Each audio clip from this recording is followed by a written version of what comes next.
Thank you, Mr. Rosen. I appreciate you taking the time to meet with me in my office a few days ago, and I'm grateful for your testimony today.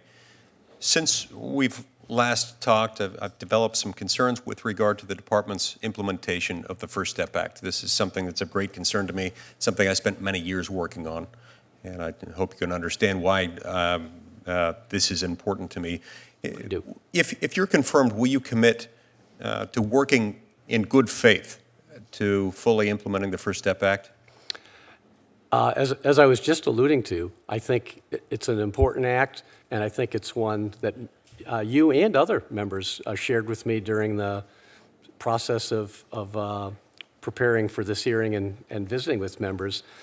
And so I think I'll go one step further, say it's the law. Yes. And if we're the agency charged with the implementation of the law, we should do what the law says. Indeed, I couldn't agree more, and I'm glad to hear your commitment to faithfully implement this if you're confirmed. Now, as you probably know, the First Step Act creates an entity known as the Independent Review Commission. Yes. The Independent Review Committee's job is to approve recidivism reduction programs and also to develop a risk and needs assessment tool, which will determine who might be eligible to participate in these recidivism reduction programs. Now, the Independent Review Committee was supposed to be in place within 30 days after enactment. So by my count, that meant January 20th of this year. The Department of Justice failed to meet that deadline, but on Monday of this week, so just day before yesterday, the Department of Justice announced that the Hudson Institute will be hosting the committee and appoint its members. So we're now more than 80 days past that deadline of when it was supposed to be in place, and the IRC still hasn't been created. If you were sitting in my position, I suspect you might sympathize with the feeling that I've got that this doesn't amount to good faith implementation of the First Step Act. Now, I mentioned a minute ago that the Hudson Institute has been selected to host the IRC and appoint its members. In light of the positions the Hudson Institute has taken in the past, I suspect you could also sympathize with the thoughts I have on this, where I wonder whether this is consistent with a good faith commitment to implement this legislation. One of the more modest adjustments in the First Step Act involves a part of the law that would increase the amount of good time credits available to 54 days from 47 days. The Department of Justice is not granting those good time credits because the law says that they're not required. It doesn't say they're prohibited prior to that time, but it says they're not required until the IRC has finished its work. But here again, the IRC could not have finished its work because it hasn't started its work because it doesn't yet exist. Now, I grant you as a technical matter, what the Department of Justice is doing is not prohibited by the law. It is consistent with the most natural reading of the law, or at least not prohibited by it.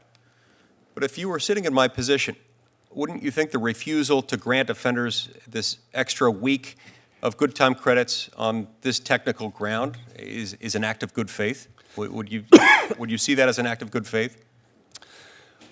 Well, Senator, not being at the department, I don't know that I'm in a very strong position to explain the situation, but the fact it concerns you concerns me. Thank you. So I would, if I'm confirmed, I would welcome the opportunity to make sure I do understand the concerns you're raising. I have some recollection with regard to the good time credits that there was a timetable in mid-July. Yes, and I want to get to that very point. At the very least, blowing off the deadline to appoint members to the IRC means that the IRC will need to rush a little bit, to be a little bit more hurried than it would otherwise be in order to do its work on time. If you miss that deadline, then you're going to deprive members of access to recidivism programs and thereby delaying their ability to access these good time credits and that will result in further delays.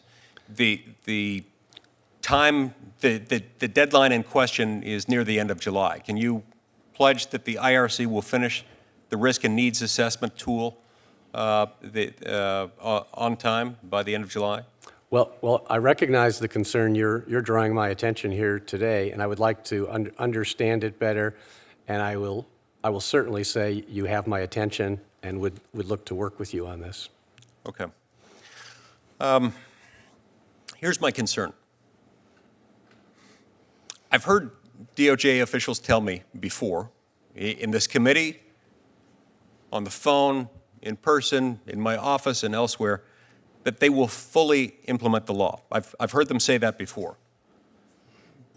But I don't see a lot of good faith in implementing this law right now.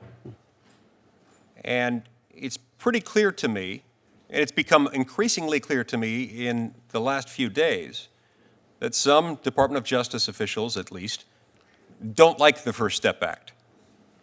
And they seem not to care that Congress passed this law and that President Trump signed this into law, and that it is now the law. So if you're confirmed, I'm going to ask you a couple of questions about what you'll do to help us implement it. If you're confirmed, will you select a different organization to host the IRC and make sure that members are appointed within 15 days after you take this new job? So Senator, honestly, you've got my attention because I was expecting, because I'm on the outside and wasn't involved in the selection of that. I had thought, when I just read it, that the selection of the Independent Review Committee announcement on Monday would be seen as a positive step of getting things moving. A positive step, notwithstanding the fact that it's 80 days, we're now 80 days past the deadline. And then they've outsourced this, saying that it will be hosted at the Hudson Institute. And so hardly a friend of, and definitely an opponent of, the First Step Act. So you referenced that your concern is that there are people that don't care and don't even care that it's an obligation to affect the law. The one thing I can assure you is I'm not one of those. I think this is an important law. I think this is an important opportunity for the department to make a statement about the fact that when there's something that has such bipartisan support and such support at both ends of Pennsylvania Avenue, that we try to get things done and done right. So if you have these concerns, and I'm hearing them, I understand that you're quite moved by this. I would like to understand those better. I would like to work with you on it. And I would like you to have some confidence, at least, that I am not somebody who has any interest in undermining or impeding or half-heartedly going about this. I think it's an important law. I think it's important that it is a law. And I would like to see it done right. Thank you. I appreciate that. And consistent with that, I hope and assume that that means that you'll also begin immediately granting an additional 7 days of good time credits after you're confirmed, and that you'll work with me in order to undo widespread, well-confirmed rumors I've heard about efforts within the Department of Justice to undermine the efforts we made in this law to reform 18 U.S.C. 924C by the way charging decisions are being made. I see my time's expired. Thank you, Mr. Chairman. Mr. Chairman.